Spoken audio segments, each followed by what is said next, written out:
खुलुमबाय बड' लेटेस्ट आपडेटआव बयखौबो बरायबाय। रादाबखौ फरायदों आं प्रमद खाख्लारिया। गिबि निउस दङ। गंसे बर' न'खराव गिख्रंथाव अर खामनाय जाथाय। बे अर खामनायजों थाग्रा न' आरो ओंखाम संग्रा न'आ खामजोबो। बे जाथाया उदालगुरि जिल्लायाव सोमजिदों। उदालगुरि जिल्लानि मोदैबारि दखरानि सिङाव थानाय खोला सपाइ गामिनि भबेन्द्र बर'नि न'खराव हरखाब मोब्लिब जोंब्लावनानै थाग्रा न' आरो ओंखाम संग्रा न'आ अर खामनानै सेवहांगार जाजोबो। बे अर खामनायजों गोबां गोनांथिफोर मोननाय लेखा आरो गोबां रां खामनानै सेवहांगार जालाङो। गामिनि सुबुंफ्रा अरखौ खोमोरनो नाजादोंमोनब्लाबो खोमोरनो हायासै। उदालगुरि जिल्लानि सानै सुबुङा सानजा गुवाहाटी पुलिस बिफानजों हमजायो। पुलिस बिफाना बिसोर सानैखौ बेहेरबारि ओनसोलाव हमनो हायो। पुलिसा बिसोर सानैनिफ्राय 600 ग्राम गान्जा बोखांनो हायो।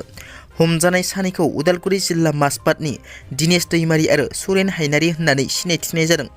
हमजानाय सानैबो AS25BC 7762 नाम्बारनि गंसे गारियाव थांबाय थानाय समावनो पुलिसा चेकिं खालामो। पुलिसा बिसोर सानै फैनाय गारिखौ चेक खालामनायाव 600 ग्राम गान्जा मोननो हायो। जाउनाव पुलिसा गारिजों लोगोसे बिसोर सानैखौबो खायो। पुलिस बिबानगिरिया पुलिसजों खाजादों। सासे हिन्जावसाजों आब्रुथि गैयै रायज्लायनायनि थाखाय पुलिसजों खाजायो। मिथिनो मोननाय बादिब्ला करिमगन्ज जिल्लानि रमकृष्ण नगर पुलिस स्टेशननि SI धीरेन्द्रनाथ बिथाङा पुलिसजों खाजादों। पुलिस बिबानगिरि धीरेन्द्रनाथ बिथाङा सासे उन्दै हिन्जावसाखौ लाजिनांथावै रायज्लायनायनि थाखाय पुलिसजों खाजायो होननानै मिथिनो मोननाय जादों। मोनसे दुखुनांथाव रादाब। क'क्राझार जिल्लानि सिङाव थानाय सुखानजरा गामिनि थागिबि आजिरा मोननाय फोरोंगिरि समाज सिबियारि लोगोसे आगुनि रेडिअ' आर्टिस्ट बटेश्वर दैमारि बिथाङा रुंसारि जाबाय। बिथाङा COVID-19 नि समनिफ्रायनो बेरामजों नाख्रेबजानानै दंमोनब्लाबो बिथांनि देहाया राफोदैनो दंमोन। नाथाय थांनाय मोनाबिलिनि 8 रिंगासो समाव हरखाब सुखानजरानि गावनि आंगो देरायाव जोबथा हांबोयो बिथाङा।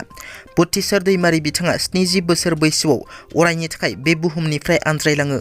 बिथांनि रुंसारि जानायाव ओनसोलनि सुबुंफ्रा दुखु मोननाय फोरमायदों। उदालगुरि जिल्लानि माजबाटआव जाब्रबथायजों 4 सुबुंनि जिउ खहा। बिनि गेजेराव सानैया बर' लाइमोन। मैया उदालगुरि जिल्ला माजबाट ओनसोलाव मोनथाम गुबुन गुबुन लामानि गिख्रंथाव जाब्रबथाय सोमजियो। गिबि जाब्रबथाया गंसे बाइक आरो स्कुटिनि सौग्रावलायनायाव 20 बोसोर बैसोनि देरहासात बसुमतारिया जायगायावनो जिउ गोमायो।